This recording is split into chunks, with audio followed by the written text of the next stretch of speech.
सामने से आते ट्रक ने गौरव की बाइक को टक्कर मार दी। ये क्या, गौरव की बाइक दूर जा छिटकी और गौरव कहीं और। गौरव के सिर से खून पे खून बह रहा था। आस पड़ोस की भीड़ इकट्ठी हो गई थी। तभी किसी ने उससे कहा, चलो गौरव उठो, अब तुम्हारा समय हो गया है। उसे कुछ समझ में नहीं आ रहा था। वो एकदम आराम से उठा और बिना कहीं दर्द हुए वो उस आदमी के पीछे पीछे चल दिया। फिर उसने उससे पूछा, गौरव ने, तुम कौन हो? मेरा तो एक्सीडेंट हुआ है ना अभी। तो उसने कहा, मैं यमराज हूँ, अब तुम्हारा समय पूरा हो गया है और मैं तुम्हें लेने आया हूँ। अब तो गौरव बिल्कुल घबरा गया। बोला, क्या कह रहे हैं आप? अभी मेरी उम्र ही क्या है, 30 का भी नहीं हुआ हूँ मैं। आप कैसी बहकी बहकी बातें कर रहे हैं? घर पे मेरी बीवी, मेरे बच्चे मेरा इंतज़ार कर रहे हैं। आप ऐसी बातें मुझसे बिल्कुल नहीं करें। वो बहुत गिड़गिड़ाया, लेकिन यमराज बिल्कुल स्थिर थे और उससे कह रहे थे, अब कोई फ़ायदा नहीं है, तुम्हारा समय आ गया है और तुम्हें चलना ही पड़ेगा। गौरव यमराज के पैरों पे गिर पड़ा और गिड़गिड़ाने लगा, मुझे कुछ तो देर दीजिए, कुछ मिनट तो दीजिए, ऐसे कैसे आप बिल्कुल मुझे एकदम लेके चलेंगे? अभी मैं कुछ तो कर लूँ। बहुत गिड़गिड़ाया, बहुत गिड़गिड़ाया, बहुत याचना करी, उनके पैरों पे पड़ गया। तो यमराज ने कहा, ठीक है, तुम अगर इतना कहते हो तो मैं तुम्हारी एक बात मान लेता हूँ। मैं तुम्हें 5 मिनट देता हूँ।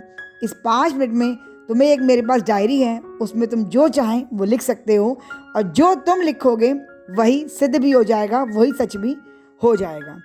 गौरव की जान में जान आई। उसने उनके हाथ से डायरी ली। डायरी का पहला पेज खोला तो उस पेज पे उसके गौरव के घर के पड़ोसी का नाम लिखा था और लिखा था कि आज इसकी 1 करोड़ रुपए की लॉटरी निकलने वाली है। गौरव वही पढ़ता रह गया।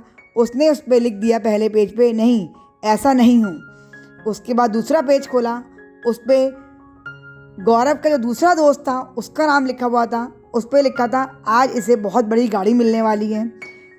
गौरव ने फिर उस पेज पे लिख दिया, नहीं, ऐसा नहीं हूँ।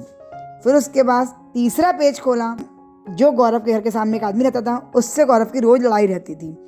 उस पर लिखा हुआ था कि इसके घर में बहुत सारी खुशियाँ आने वाली हैं। गौरव ने लिख दिया, ऐसा ना हो। चौथे पेज पे गौरव का नाम लिखा हुआ था। गौरव ने अपना नाम देखा और उस पर लिखना चाहा कि मुझे ये मिल जाए, वो मिल जाए।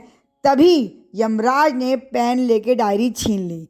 बोले, अरे ये क्या, अभी तो मैंने अपना कुछ लिखा ही नहीं है, आपने मेरे हाथ से ये डायरी क्यों छीनी? यमराज बोले, तुम्हारा समय पूरा हो गया। तुमने मुझसे 5 मिनट मांगे थे और इन 5 मिनटों में तुमने सिवाय दूसरों को सुख ना मिले ऐसा काम किया। और पेज के आगे लिख दिया, ऐसा ना हो, जो खुशियाँ उन्हें मिलने वाली थी वो उन्हें ना मिले। तुमने अपना समय गंवा दिया, जो तुम्हें बड़ी मुश्किल से मैंने 5 मिनट दिए थे। तो बोला, नहीं नहीं, मुझे 1 मिनट और दे दीजिए, मैं फटाफट लिख लूँगा, मैं अपना ही देखूँगा। यमराज बोले, नहीं, अब तुम्हारा समय हो चुका है, अब हमें इससे ज़्यादा की इजाज़त नहीं है, अब तुम चलो। दोस्तों, ये कहानी गौरव की नहीं है, ये कहानी हमारी और आपकी है, जो अपने दुख से ज़्यादा दूसरे के सुख की चिंता में घुले जाते हैं। अपने को दुख हो ना हो, लेकिन सामने वाले को, दूसरे को सुख ना हो जाए, इसी चिंता में तिया पाँच करते रहते हैं। तो दोस्तों, समय रहते अपने आप को संभाल लीजिए। दूसरों से ज़्यादा अपने सुख, अपने दुख की चिंता करिए, दूसरों के सुख में घुले मत जाइए। आपको ये हमारी छोटी सी कहानी कैसी लगी, कमेंट बॉक्स में लिख के बताइए और इसी टाइप की इनोवेटिव और इंटरेस्टिंग कहानियों के लिए हमारे चैनल को सब्सक्राइब जरूर कर लीजिए। तो फिर मिलते हैं एक और नई कहानी के साथ।